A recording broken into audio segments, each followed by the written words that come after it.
Joining me in studio is Rick Nash, a former pro wrestler and co-founder of Lobos Wrestling Parties. Rick, thanks for joining us. Hey, thanks for having me, guys. Pleasure to be on. So you've been a pro wrestler before. You've got into the journey with the Pro Rose, the Loblaws Wrestling Parties. What influenced you to become a pro wrestler in the first place? I think we all, when we watch wrestling, like we're 6 or 7, we're all like, oh, I want to do that. And so I had that vaguely in the back of my mind, and I suppose like it was, one of those things where the more obsessed I got with it, and it kind of took over from football in my life as the main obsession.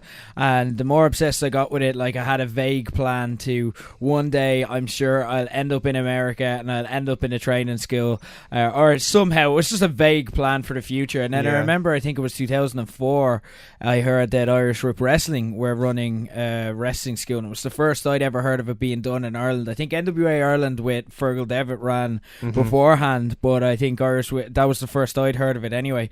And then what was it? It was WrestleMania 20, and this is a bit of a controversial one, but it was the ending with Chris Benoit and Eddie Guerrero, and that was just like such a cool moment for me. Like, it got such a real emotional response from me, who was nearly a grown man at this stage. I think I was like 17, and it got such a real emotional response. And then afterwards I was reflecting on it. I'm like, they made that. That's art. They fabricated that. Like, it was real to me, damn it. But it was but it was a planned, scripted event, and I want to kind of do that for people. And then so that fast forwarded me, I think within a few weeks I was in the Irish Rip Wrestling training gym, and it just went from there. So you've been wrestling for about 5 years, you told me? Yeah, about 4.5, 5 years. So what have been the highlights of your pro wrestling career, like when you were active in the ring? Yeah, there's a few things, because I did a lot. Like there was, in terms of in the ring, I was alright. I was just some guy. I realised like a few years in, I was like, right, I'm walking around and Sheamus is here, and he's like going to be a big wrestler. It's obvious. Just look at him, and then look at what he's doing in the ring and the contacts he's making and whatnot. It's not really happening for me. I was only all right in the ring. I could do things like I'm proud enough and happy enough in myself with what I did, but I'm not gonna go out here and act like I was this big star. And it's it's a travesty that I'm not famous right now or anything like that. I was grand for a relatively small Irish indie promotion. I think probably in the ring my highlights would have been, I remember once I did a match with a guy who I only ran into during the week. Would have been the commentator and MC for Irish Rip Wrestling at the time, a guy called Eamon Darcy, right? And he'd never wrestled before, and I kind of, because I was involved in a lot of the promotion and booking in Irish Rip at the time, and I was allowed kind of push, if I wanted to do something, if I wanted to do a project and it worked, I was allowed push for it. So I pushed for a match against him in his hometown, and he'd never wrestled a match before, so it was kind of on my back, and then we ended up having an awesome match. I think it was probably match of the night. It just worked. Everything clicked into place. He ended up winning, and then afterwards we came back and got like a round of applause from the locker room, which didn't happen very often for normal matches. And the fact that it was like me and a guy who'd never wrestled before getting it, I was kind of like, you know what, I'm okay at this. You know what I mean? I'm all right at this. I know in myself, like, I did as good as I was going to do. Outside of the ring, it was like getting the chance to promote, book, learn, do like all the fantasy things that we do as fans, and getting a chance to really do it. And actually kind of, we, around the time I was helping and heavily involved in that, was probably the most successful time for Irish Rip Wrestling. It was pretty big around the time. We're on TV, we're doing regular tours of Ireland and whatnot and stuff. And then I was also a referee as well, and got to work with amazing talent. Like, I got, if they're who's who of the indie scene at the time, you're talking Christopher Daniels, Cole Cabana, Nigel McGuinness, Kid Cash, Tracy Smothers. I got to do training sessions with D'Lo Brown, AJ Styles, like Raven, people that I looked up to and that I was actively like studying, and getting the chance to meet and interact with so many people. Like, it was an awesome experience. I'm glad I did it, but I'm not going to sit here and pretend I was something special. I got exactly what I deserved. But it certainly sounds like you had your fair share, like, especially for who you trained with. Exactly. So what made you stop at wrestling in the end? And when you did stop, was it tricky to adapt to go on to be a DJ or what you are being now, or doing the Loblaws podcast? Yeah, it was probably easier for me than most. Like, I see I think you need to learn to fill something when you finish wrestling. I think there's a hole there in your life that you've gotten used to, and you need to fill that hole with something else. And I think that's why you'll see a lot of wrestlers,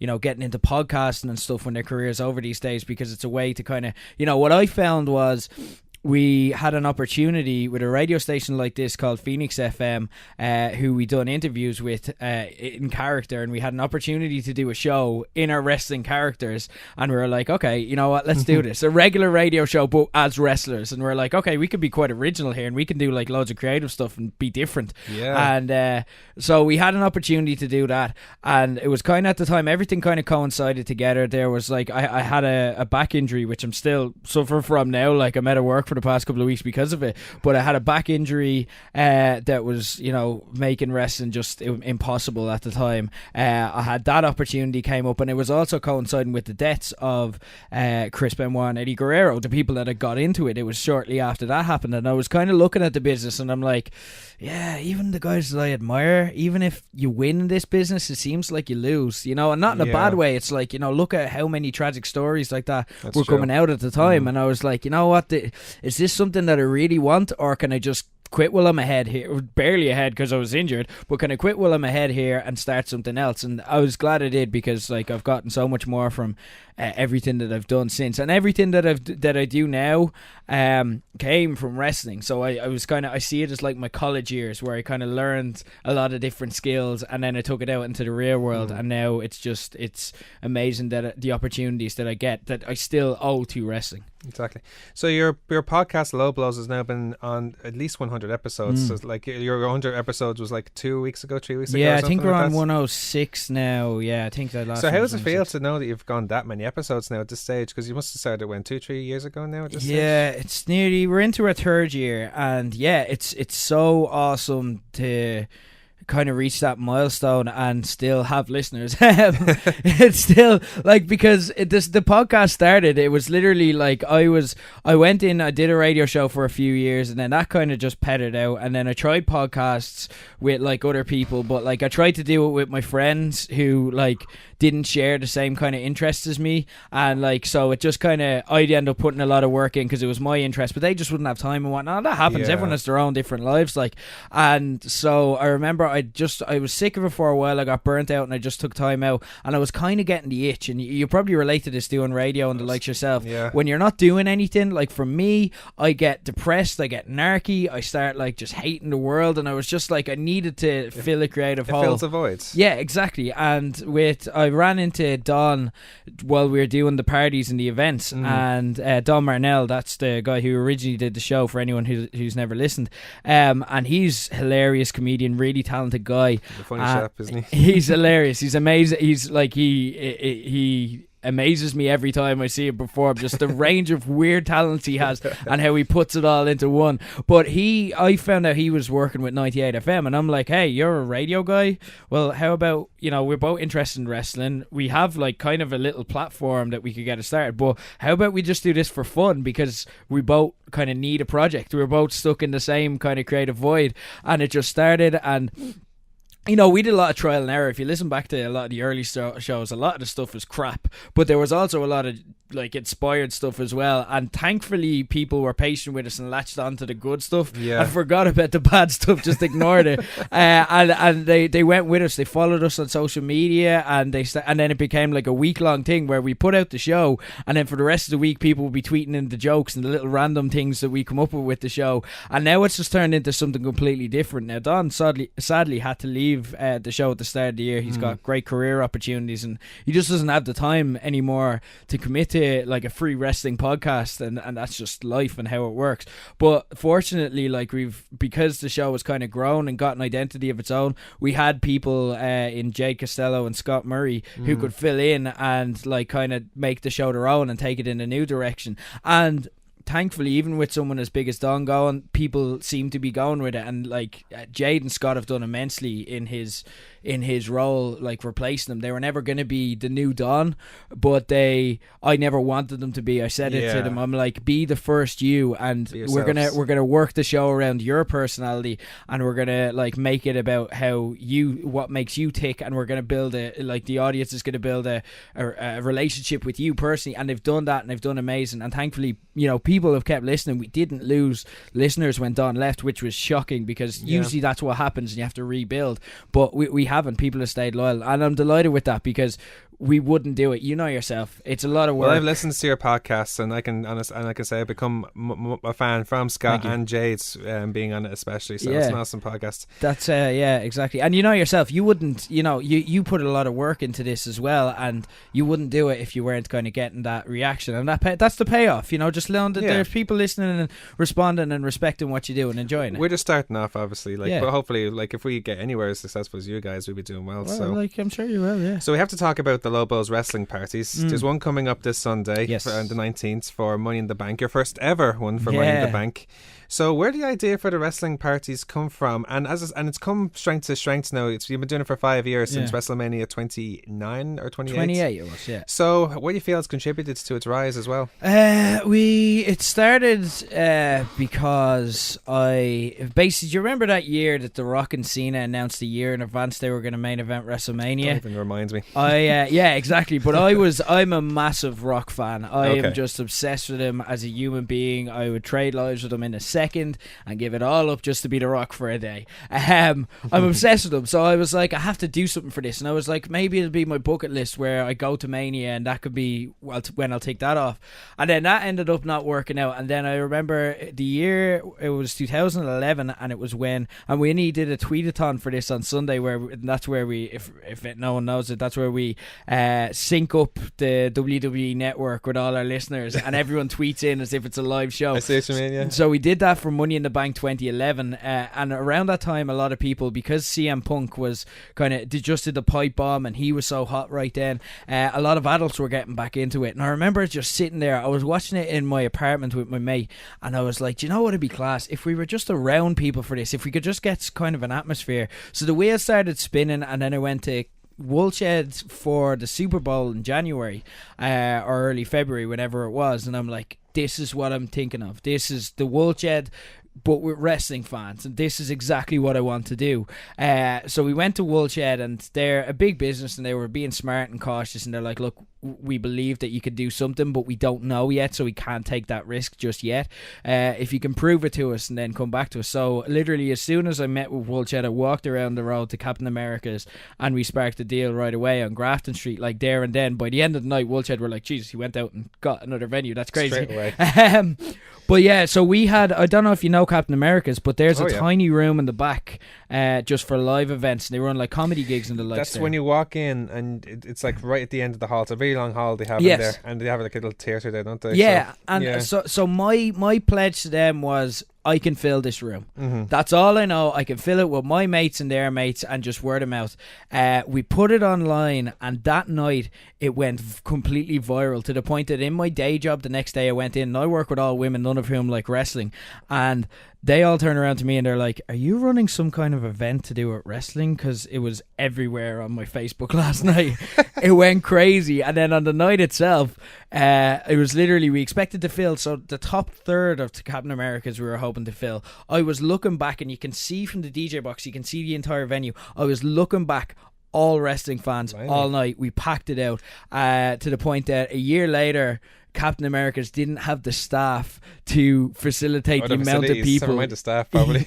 Yeah, the first one. Exactly. Like, so they didn't have the numbers to be able to serve the amount of people that wanted to do this. Yeah. So Woolshed eventually came to us, and we struck a deal, and it's gone from strength to strength ever since. That's awesome, man.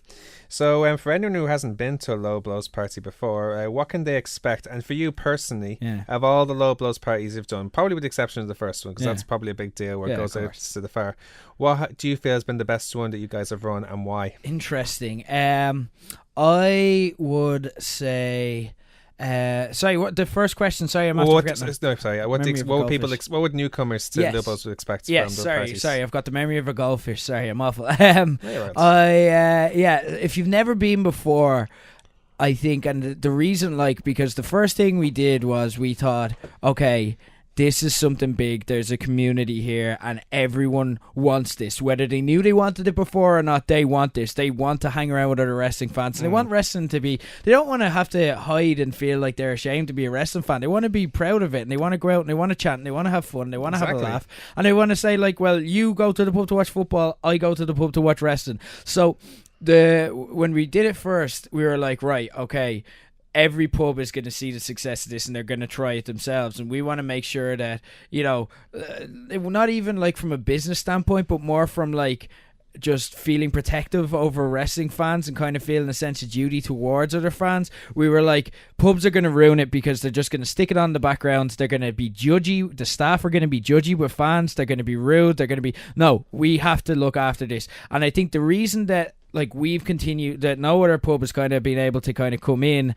and compete with us, and that we've continued to go from strength to strength, is because we're fans and we run the nights that we want. So we have NXT, for example, on Sunday. If you come along, NXT TakeOver is going to be on all screens beforehand. So if you haven't seen it yet, you're going to get to see it. If you want to watch it again with your mates and have the chat and laugh, you can do that. I'm going to be playing a DJ set full of WWE themes and songs from the past, and I love them. Every month I get obscure little team sent to me that I'm like, oh yes, and there's a few that I have saved for this. And then we've only announced today, actually, we do games on the stage. So for Money in the Bank, what's going to happen is I got a Money in the Bank briefcase delivered to me. No, I seen this on Facebook. You saw this, yeah?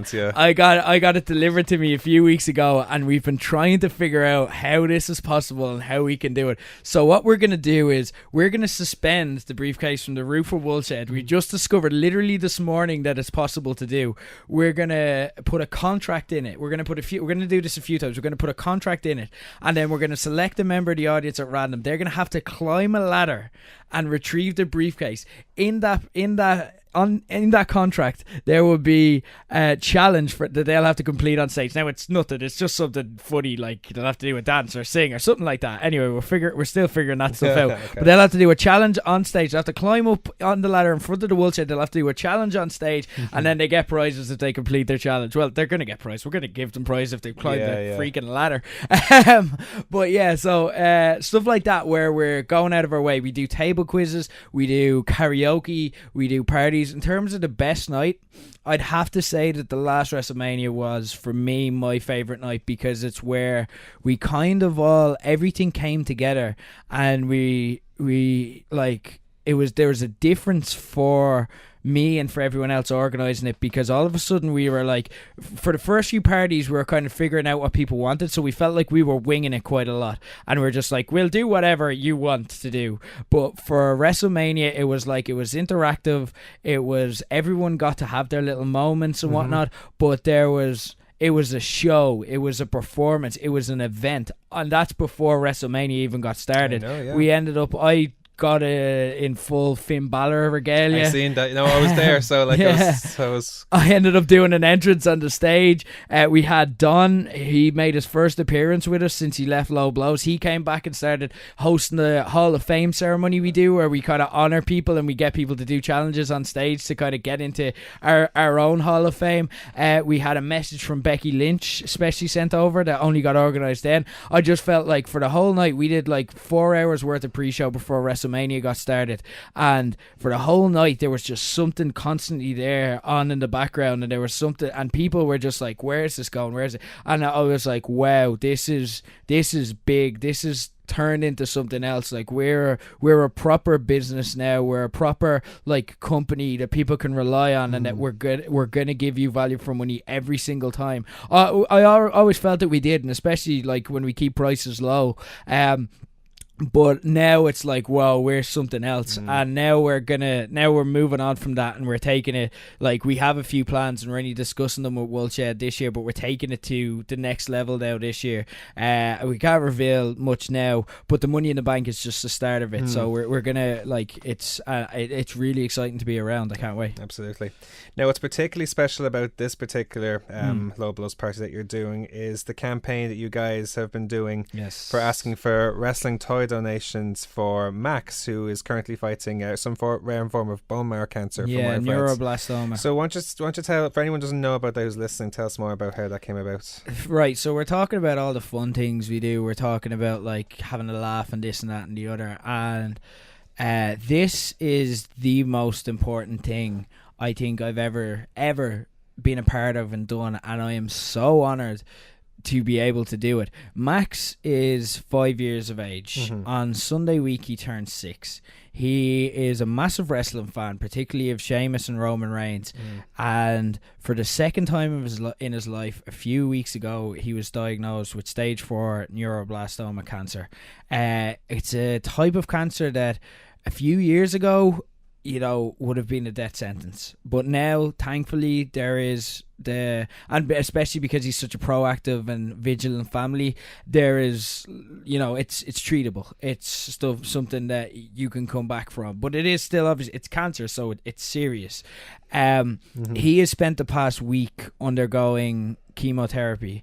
Because neuroblastoma, so it's in his back, it's in his femur bone. It's and it's basically how they discovered it was his back was so weak. He was playing on a trampoline one day and he ended up, like, just as a normal kid does, and he ended up breaking his back and he broke a bone in it and he wasn't able to walk. He's not able to walk right now.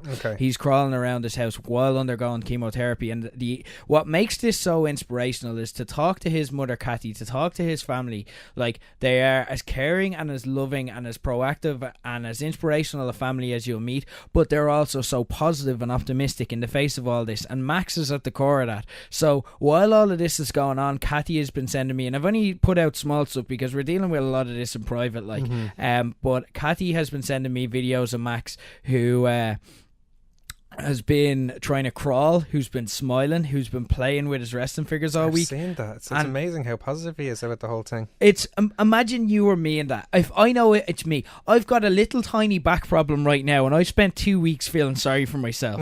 He is suffering from something 100 times as serious, and it doesn't bother him. It's no bother to him. And it's like, I can't even imagine what I would be like in that situation. He is an inspiration to us all. He is tougher than any wrestler. And they're also quite a humble, just nice family. Like, it's I've fallen in love with this family, like, essentially over the past few weeks since hearing their story. Because they put out a post on Facebook a few weeks ago where the mother was essentially off her mates, was looking for toys that their kids were finished playing with. She wasn't looking for donations. She wasn't looking for money. She wasn't looking for anyone to go to any, like, trouble at all for her. And the mates ended up picking up on this. They ended up getting onto us, and we just took it and ran with it because we had Money in the Bank coming up. We're like, hold on, we can do something that'll be really easy for people to donate and contribute something to. And we're like, we have an event. It's just, this is working out perfectly. We have to do this. So we ended up, like, doing an interview. I ended up doing an interview with Kathy. We ended up putting it into a YouTube video just to kind of tell people Max's story in an accessible way. It's got picked up everywhere. It's been on Joe.ie, the Journal. It's been on the Wrestling Observer. The Irish Independent has covered it. I heard Mick Foley actually retweeted this himself or something like that. Mick Foley, I've been emailing Mick Foley this week. How weird is that? How amazing is that? And he got onto me, like, he's like, hey, what's up, how's it going, is there any way I can get involved, like, just give me detail. And I'm like, oh my god, you're Mick Foley. Mark it out, like, try to be cool, but I'm marking out.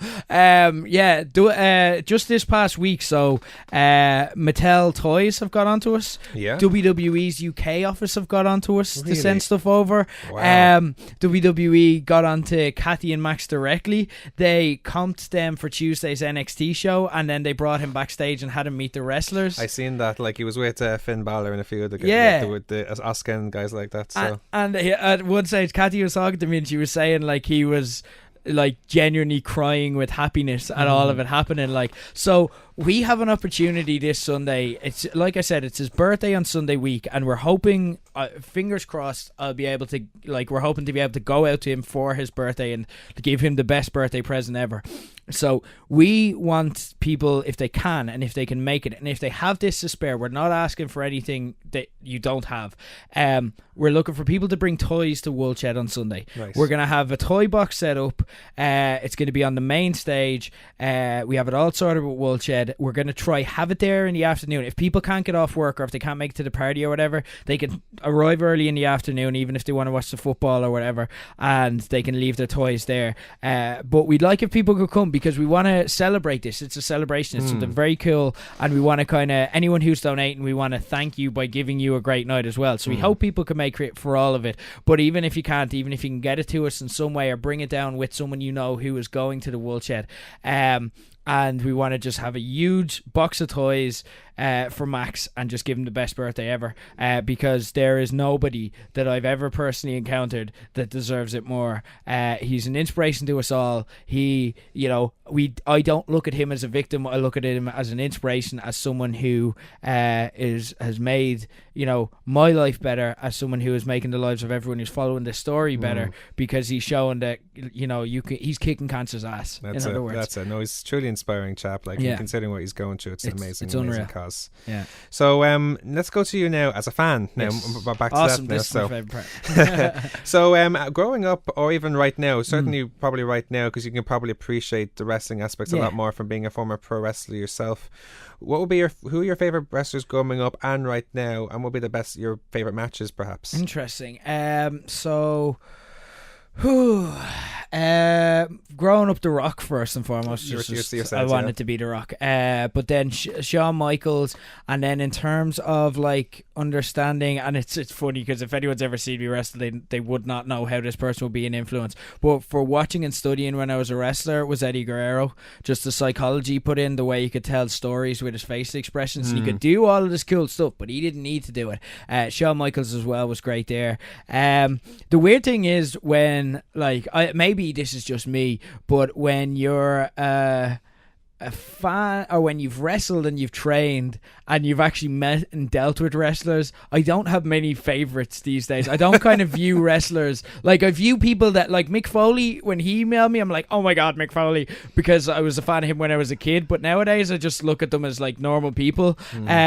So there aren't that many people that I would be. I love Finn Balor. And I'm not just saying that because he's Irish. I'm saying that because he's genuinely he's a great worker, and also he's a classy guy. If that's the case, we're all biased as far as I'm concerned. He's just an awesome wrestler. Yeah, exactly. And Nakamura as well. Both of them I got to see live on Tuesday, and it was awesome. So these are people that I genuinely would Nakamura made me buy a ticket. Balor made me buy a ticket to go see him wrestle Sheamus at the last show. So there are very few people who could do that these days, but those are probably be two of them. Cool.